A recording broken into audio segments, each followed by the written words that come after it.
Hi guys! Welcome back to our YouTube channel. Please don't forget to like, share, and subscribe para lagi kayong updated sa mga video na i-upload ko sa aming YouTube channel.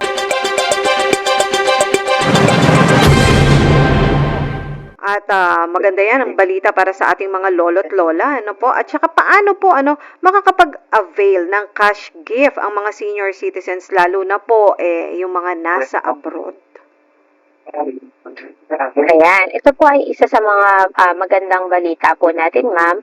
Katuwang po natin ang mga Philippine Embassy, ang Department of Foreign Affairs, at sa mga ilang lugar o bansa na wala pong embassy, meron po tayo mga consulate offices. So, good news po para sa ating mga overseas Filipinos na nasa abroad, maaari rin po kayong makatanggap ng regalo mula sa ating pamahalaang nasyonal, no? Ito po yung sa ECA na tinatawag. So, sa pakikipag-ugnayan po natin sa DFA, sa Philippine Commission of Filipinos Overseas, sila po ay orient po ng kanilang mga staff sa mga embassies at sa mga consular affairs office na kung paano po i-assist ang ating mga milestone agers.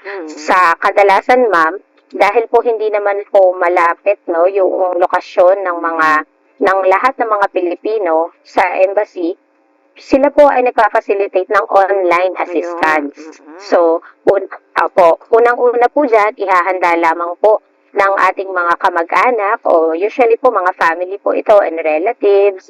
Pine-prepare lamang po yung ating 4 na requirements. Kasama po dito yung application form, 2x2 ID picture, 1 whole body picture, at yung pong documentary support which is either PSA birth certificate or PhilSys ID or iba pa pong mga secondary identification.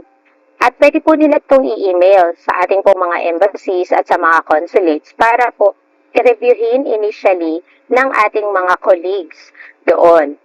At kapag ito po, ma'am, ay nakita po nila na kompleto at nasa-satisfy po yung mga requirements, kasama po yung pag-reach dun sa milestone age, ay ipapadala po nila ito sa Commission of the Filipinos Overseas.